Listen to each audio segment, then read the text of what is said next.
YouTubers. We finally found the last fatality of the Snowpocalypse that we had earlier this year. The bladder inside the pressure tank of our pump had a very slow leak, which we suspected something was wrong. However, we suspected it was the new water heater restricting our flow. Turns out the bladder finally died. Pump works, but this pressure tank doesn't, and we need water now. I mean, it works, but it cycles on and off, on and off, on and off, and it will go out. And I'm about to make a little trip, and I'm sure it'll go out 4 hours after I leave, so I'm going to go ahead and replace the pump. Now, we like this pump so well that we bought an identical pump. So I'm going to install it and change all our filters, maybe reconfigure how this connects. But I got to get my foot valve, I've got to put my putty and Teflon tape and all that stuff together. But I will be replacing our water pump today.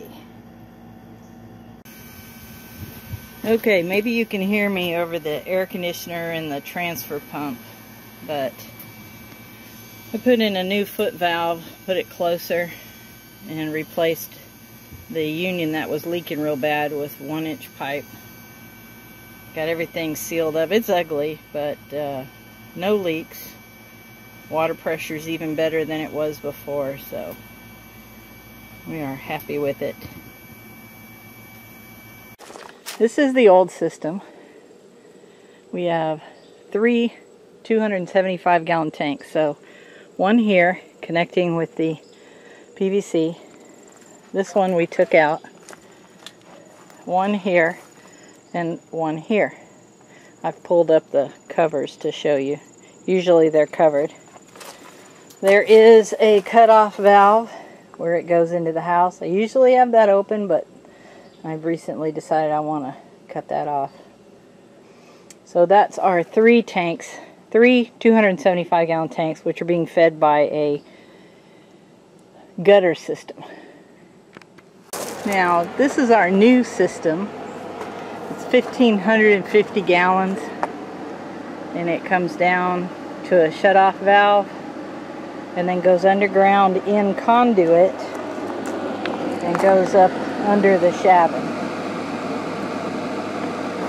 Now, from where it goes under the shabin, it curves around and comes here to our shutoff valves into our filter system. So right now this valve is open, meaning we're taking from the large tank, and this valve is closed, meaning the old 3-pack of tanks is closed. Now when we get more rain and this one begins to fill, I'll shut this off and I'll use this for a while.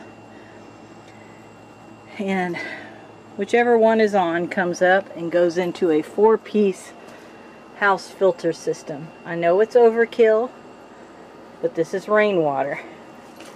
So we have 3 sediment filters and a carbon filter for bacteria and viruses. And it comes up and flows into a foot valve, which I learned way too late how important this is. Our very first pump, I didn't have this, and the water backflowed and the tank and the pump started hammering and then just basically obliterated. So I wasted that money. Anyway, from here it goes down to our input, comes out to our output, and that goes to yet another shutoff that shuts off to the house. This 3/4 inch line feeds the cold water line, and that cold water line gets teed into for our water heater. So it comes in here and comes out hot there. So in a nutshell, that is our system. We do have 2 emergency backup tanks. I'll show you that. This is tank number 1. It is 330 gallons. Currently has about 80 gallons of water in it, and it gets fed off of a small gutter on the roof that covers our pump and water heater. So a little 10-foot roof, and that's what feeds this one. And as some of you may remember, this is the emergency system we did when our system failed last year, and it gets fed off of a small 12-foot gutter, and there's currently about 100 gallons in here. And what I'll do is I'll hook this transfer pump right here up to this tank, and it'll go to the cistern, and I'll move that transfer pump over to the other one, and I'll transfer that too. So these two I transfer manually, and the 3 tanks, as they fill, I use them up and then shut them off and go back to the big tank.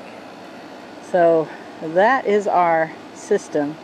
Currently I have 250 gallons in the back system, and I have 175 gallons in our 2 emergency tanks, and I have about 1,000 gallons in the cistern. So we're okay. We got almost 1,400 gallons of water.